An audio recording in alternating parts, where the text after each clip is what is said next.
स्वागत है भाई आप सभी का निःशुल्क बैच के 33वें दिन के इस क्लास में और प्रोनाउन के 13वें दिन के इस क्लास में। मैं हूं सुमित, आपका English faculty for the past 9 years at Boring Road, Patna, Bihar.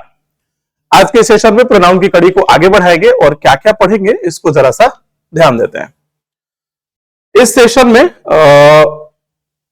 दो तीन पॉइंट ऐसा है जो हम लोग एक साथ देखने का प्रयास करेंगे। कुछ इंटरेस्टिंग पॉइंट्स भी हैं वो हम समझेंगे। सबसे पहले तो मान लो हम लोग क्या क्या देखेंगे। एक हम लोग पढ़ेंगे ऐसा शब्द जिसके लास्ट में बॉडी या वन लगता हो, एक ये पढ़ेंगे जैसे somebody, someone, nobody, no one। फिर पढ़ेंगे ऐसा शब्द जिसके लास्ट में थिंग लगता हो, जैसे समथिंग, नथिंग, एवरीथिंग, ये सब, एनीथिंग।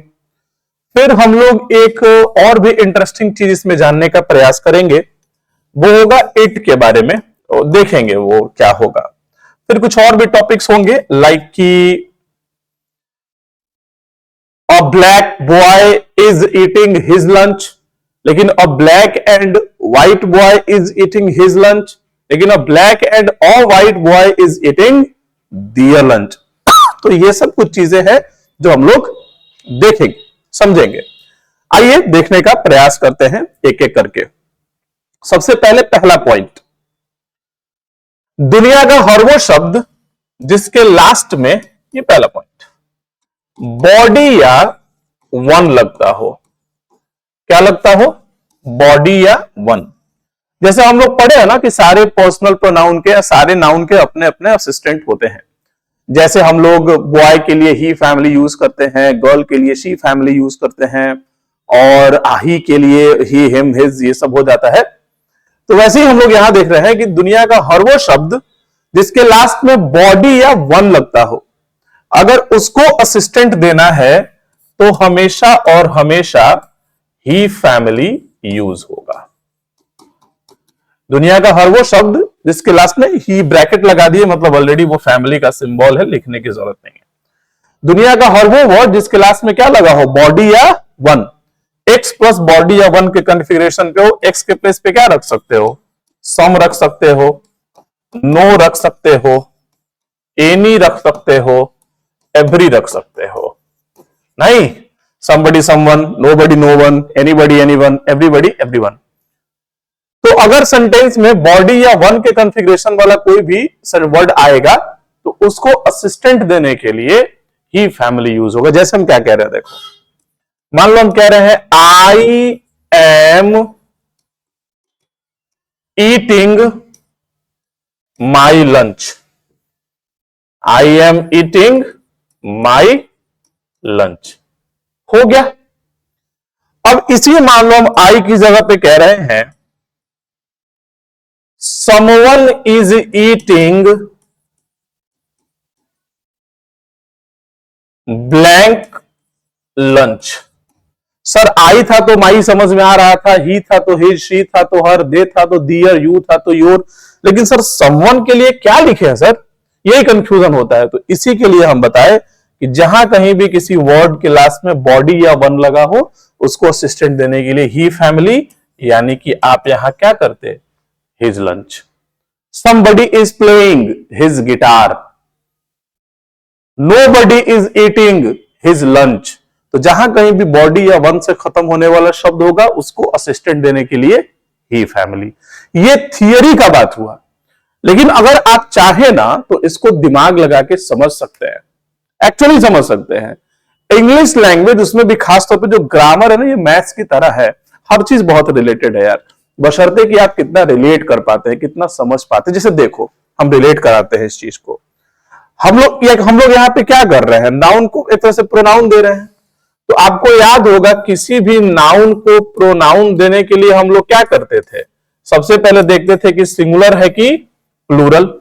अगर प्लूरल होता था तो हम लोग दे लगा देते थे, और सिंगुलर में अगर मैस्कुलिन जेंडर तो ही लगाते थे, सिंगुलर में फेमिनिन जेंडर तो शी लगाते थे, कॉमन जेंडर जहां पे जेंडर क्लियर ना हो ही लगाते थे, और न्यूटर जेंडर में इट लगाते थे। यही तो काम हम लोग करते थे। तो अभी हम लोग क्या देख रहे हैं कि एक्स जिसके अंत में एक्स मतलब कोई भी शब्द जिसके अंत में बॉडी या वन लगा हो, इसी को ना प्रोनाउन देना है बाबू। कॉमन सेंस का बात है एकदम, देखो रट्टा नहीं मारना है। हम ये बात इस तरह सिखा रहे हैं क्योंकि हो सकता है बहुत सारे ऐसे पॉइंट्स हो जो हम ना पढ़ा पाए, जैसे मैथ्स में होता है। मैथ्स में कई बार ऐसे सवाल होते हैं जो आपने पहले नहीं बनाया है बट उसमें बना लेते हैं, दिमाग लगा लेते हैं। इंग्लिश में भी लगा सकते हो, बशर्ते कि इस तरीके से पढ़ो और समझो। देखो बॉडी या वन प्रोनाउन देने के लिए सबसे पहले क्या करेंगे, सिंगुलर है कि प्लूरल, तो वन का मतलब ही एक होता है यार, सिंगुलर है तो ये तो हम प्रमाणित कर दिए। प्लूरल होता है तब तो हम लोग वहां पे लगाते हैं दे फैमिली, बट जैसे ही वो सिंगुलर हो जाता है तो हम लोग को जेंडर चेक करना पड़ता है। अब आप बताइए, समबडी हम कह रहे हैं, समवन कह रहे हैं, नो बडी, नो वन, एनीबडी, एनीवन, इससे जेंडर क्लियर होगा? कभी भी क्लियर नहीं होगा। और इंग्लिश में जब कभी भी जेंडर क्लियर नहीं होता है, हमेशा और हमेशा ही फैमिली को प्राथमिकता दी जाती है, इजंट इट? हमेशा ऐसा होता है। तो क्योंकि ये सिंगुलर है और जेंडर क्लियर नहीं होने का मतलब हम इसको कॉमन जेंडर में समझते हैं, and the moment we consider it as of common gender we give it he family. ठीक है, ध्यान रखना। एग्जाम में क्या कर देगा पता है, somebody is eating their lunch, ये करके सवाल आएगा तो their नहीं, ही फैमिली his lunch कर देंगे, ऐसा कुछ होगा। इसी तरीके से देखो नेक्स्ट, ऐसा शब्द जिसके लास्ट में थिंग लगा हो। क्या लगा हो बाबू? थिंग लगा हो। बॉडी या वन वाले को क्या दे रहे थे? ही दे रहे थे। थिंग वाले को इट देंगे। जैसे एक्स के प्लेस पे वही सब रख दोगे, समझ रहे हो ना?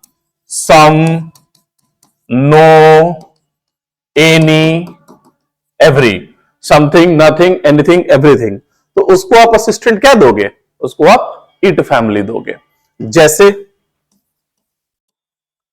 समथिंग इज मिसिंग,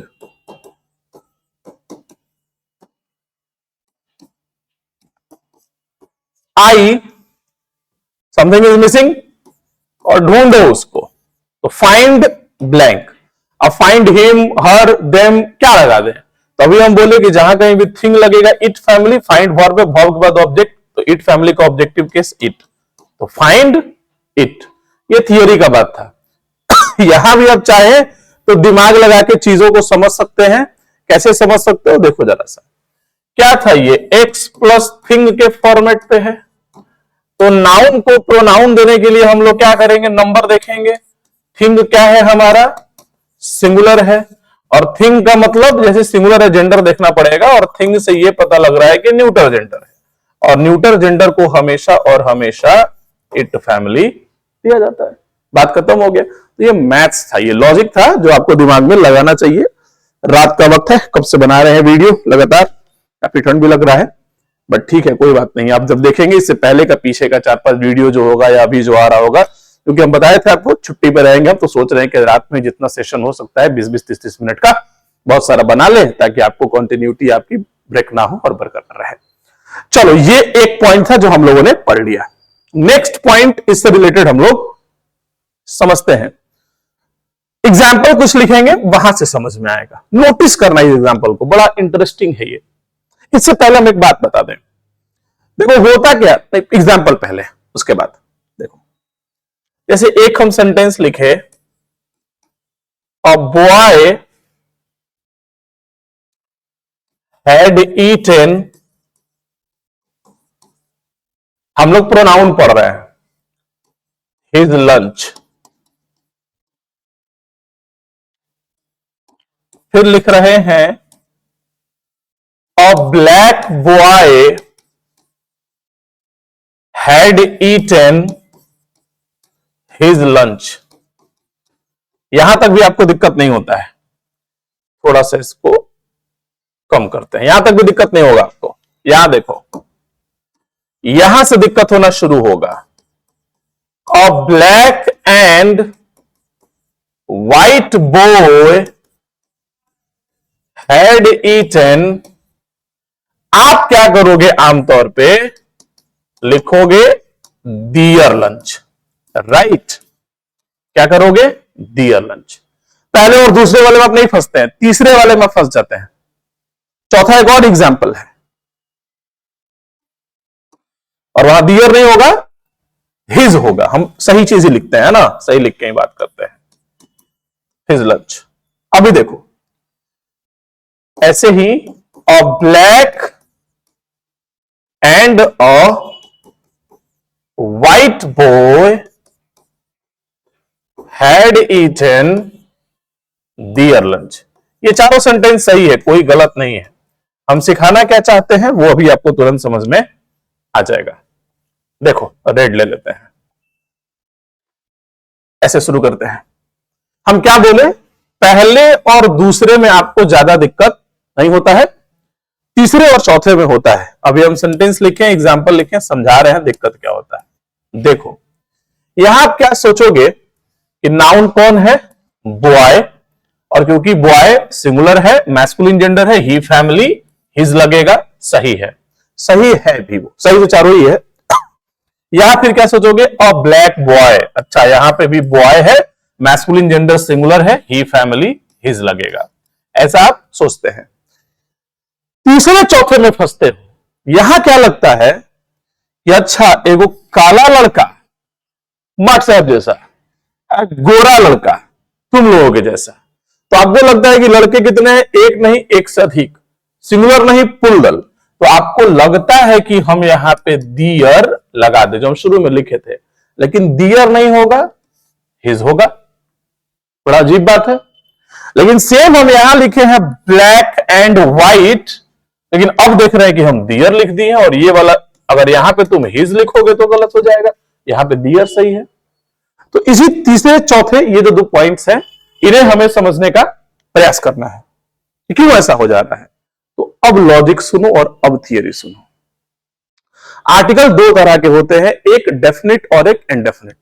डेफिनिट में द आता है, इनडेफिनिट में अ या एन आता है। पढ़ाएंगे आपको, इसके बाद एडजेक्टिव, एडजेक्टिव के बाद डिग्री, डिग्री के बाद आर्टिकल, एडजेक्टिव के अंदर पढ़ते हैं। अगर डेफिनिट इनडेफिनिट नहीं समझ आता तो ऐसे समझो, एक होता है ए एन, इसका एक सेपरेट ग्रुप होता है, और एक होता है द। तो हम द की बात नहीं कर रहे हैं, हम बात कर रहे हैं ए या एन की। तो सेंटेंस में जितना ए या एन उतना noun. Number of a oblique an in a sentence is equals to number of noun. हमेशा ध्यान रखना, number of a oblique an is equals to number of noun. जितना आर्टिकल होता है उतना नाउन होता है। तो अगर सेंटेंस में ए या एन की संख्या 1 है तो नाउन को सिंगुलर अज्यूम करेंगे और उसके हिसाब से प्रोनाउन सिंगुलर देंगे। अगर सेंटेंस में ए या एन की संख्या 1 से अधिक है तो नाउन को प्लूरल अज्यूम करेंगे और उसके हिसाब से प्लूरल प्रोनाउन देंगे। अब देखो जरा सा, यहां पे बॉय नाउन था, ठीक है, ए या एन कितना है, एक ही है ना, तो एक ए या एन का मतलब सिंगुलर अज्यूम किए, सिंगुलर प्रोनाउन दे दिए, उसमें आपको दिक्कत होता भी नहीं है। सेकेंड में भी वही बात है, ए या एन कितना है, एक है, तो एक अज्यूम किए, सिंगुलर प्रोनाउन दे दिए। यहां पे आप आर्टिकल देखते ही नहीं हो, तीसरे वाले में आपको लगता है वो ब्लैक काला वाला, एक व्हाइट उजला वाला, भाई मेरे black white green yellow fellow कुछ लिख दे, आर्टिकल कितना है, एक, यानी कि नाउन को भी क्या ट्रीट करेंगे, सिंगुलर एक, प्रोनाउन भी क्या लगाएंगे, सिंगुलर, यानी कि हिज। लेकिन यहां पे आर्टिकल की संख्या कितनी थी, एक, और यहां और एक यहां, एक से अधिक, यानी कि अब प्लूरल हो गया, और जैसे ही प्लूरल होगा तो प्रोनाउन भी क्या प्लूरल होगा, यानी कि आप हिज नहीं लिखते, डियर लिखते। बड़ा इंटरेस्टिंग चीज था ये, इसको दिमाग में आप रखेंगे। ओके, चलो इसी में एक और भी पॉइंट बनता है, उसको देखते हैं। वो बनता है पोस्ट के नाम के साथ, अब द वाला। फिर कुछ एग्जाम्पल लिखते हैं, उसको नोटिस करना। एक हम लिख रहे हैं, the PM is eating his lunch। फिर लिख रहे हैं, द PM एंड चेयरमैन, हम यहीं पे लिखते हैं चेयरमैन, वहां पर ये करने के लिए, ऑफ नीति आयोग। ठीक है, अब आयोग बड़ा वाला ही होता है, ऐसा कुछ छोटा वाला होता है जो भी NITI Aayog. The PM and chairman of NITI Aayog, और यहां पे इज ईटिंग हिज लंच, हम इसलिए ऐसे लिखे ताकि एक लाइन में हटा दें। और यहां देखो, the PM and HM and the HM are eating their lunch। Same वही थियरी है, एक नया चीज ऐड है। देखोगे आमतौर बच्चा क्या सोचेगा, कलर रेड कर लेते हैं कि यार पीएम है, एक आदमी है, ही होगा, हिज लगाया गया है, सही है, ऐसा लगेगा। यहां पर उसको क्या लगता है कि पीएम और चेयरमैन दो आदमी हो गया यार, तब तो यहां पे होना चाहिए था दियर जैसा, लेकिन नहीं, हिट सही है। बताएंगे क्यों। यहां पे फिर क्या लगेगा यार, यहां पे भी तो पीएम और एचएम है, ऊपर दो पोस्ट था तो मार्क्स साहब हिज लिखे, यहां पे दो पोस्ट है तो दियर लिख दिए, ऐसा क्यों कर रहे हैं भाई, ऐसा सौतेलापन क्यों हो रहा है हमारे साथ। अब समझो, पिछले वाले में क्या देखे कि जितना ए एन उतना नाउन, उसके हिसाब से प्रोनाउन। यहां क्या होता है, जो भी पोस्ट के नाम होते हैं ना हमारे यहां, जो भी पदों के नाम होते हैं, आर्टिकल में पढ़ाएंगे, पोस्ट, उन सबके नाम के पहले द लगता है अगर वो नाउन बन के आते हैं। जैसे the PM, the CM, the DM, the commissioner, the editor, दुनिया जहान तामझाम, जितने भी पोस्ट होते हैं सारे पदों के नाम के पहले द लगता है। समझ पा रहे हैं आप इस बात को। तो इसी में क्या होता है कि अगर सेंटेंस में मल्टीपल पोस्ट हो और द केवल पहले वाले में लगे तो सिंगुलर अज्यूम करना है, और अगर सेंटेंस में जितने पोस्ट हैं सब में द लगा है तो प्लूरल अज्यूम करना है। बस यही समझना था आपको, जितना पोस्ट उतना द, इसका मतलब प्लूरल। पोस्ट भले मल्टीपल है बट पहले वाले में द तो सिंगुलर। जैसे यहां तो एक ही पोस्ट था और पोस्ट के नाम के पहले द लगता है, द लगाया था, एक ही आदमी है, सिंगुलर दे दिए, कोई टेंशन नहीं है। टेंशन दूसरे तीसरे में होता है। यहां आपको लगता है कि यार पीएम चेयरमैन दो आदमी, लेकिन ध्यान दो, पीएम एक पोस्ट और एक पोस्ट चेयरमैन, लेकिन द कहां लगा है, सिर्फ पहले वाले में लगा है। यानी कि मल्टीपल पोस्ट और पहले वाले में द, सिंगुलर मानेंगे, सिंगुलर प्रोनाउन दे दिए। लेकिन यहां देखो, एक पीएम और एक एचएम, पीएम के पहले भी द और एचएम के पहले भी द, मतलब मल्टीपल पोस्ट मल्टीपल द, तो प्लूरल अज्यूम करके दियर लगा दिया गया है ना बात। अब यहां एक और चीज देखोगे, हम क्यों ये एग्जांपल लिए, आप सभी को पता है प्लानिंग कमीशन पहले नाम था, उसका नाम नीति आयोग हो गया है, योजना आयोग से नीति आयोग। नीति आयोग के हमेशा से जो चेयरमैन होते हैं वो भारत के, इंडिया के प्राइम मिनिस्टर ही होते हैं, है ना बात। अगर तुम यहां पे भी द चेयरमैन लगा दे तो मतलब क्या निकलता है कि चेयरमैन कोई और पीएम कोई और, ऐसा सेंस निकल रहा होता। लेकिन हम जानते हैं कि पीएम और चेयरमैन दोनों एक ही व्यक्ति है। यहां भी द लगाते तो क्या होगा कि दो अलग अलग व्यक्ति हैं, एक ही व्यक्ति दोनों पद पे है, राइट। तो ये दिमाग में आप रखेंगे।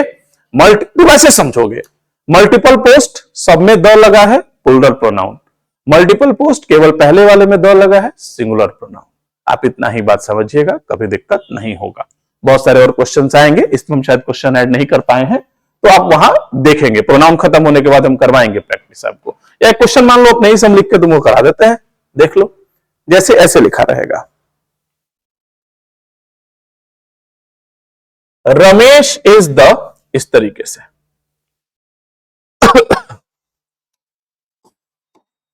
Ramesh is the MD and the CEO of this company। ऐसे करके कुछ कुछ सवाल एग्जाम्स में आए हैं, देखो जरा सा। अब क्या है भाई, MD एक पोस्ट का नाम है, CEO भी एक पोस्ट का नाम है। MD के पहले द मतलब ये कोई अन्य आदमी, और CEO के पहले द मतलब ये कोई अन्य आदमी। जबकि इस पूरे सेंटेंस में एक ही बंदे का जिक्र हुआ है, रमेश। और जब एक ही बंदा है यानी कि वही एमडी होगा, वही सीईओ होगा, तो द कहां लगता, केवल एमडी के पहले सीईओ वाला हट जाता। अगर इसी में रहता कि Ramesh and Suresh, right, are the, तो भाई MD and the CEO respectively ऐसा कर सकते थे। रेस्पेक्टिवली नहीं भी करते, वहां मान सकते कि कोई एक एमडी है, कोई एक उसमें सीईओ है। ठीक है बात, उम्मीद करते हैं ये बात आप समझ गए। एक और पॉइंट देखते हैं इस सेशन में, या इस सेशन को यही पर हम लोग समाप्त करने का प्रयास करते हैं। मिलते हैं आपसे फिर एक और इंटरेस्टिंग और अगले सेशन में। आज के लिए बस इतना ही। Bye bye, tata, cheers.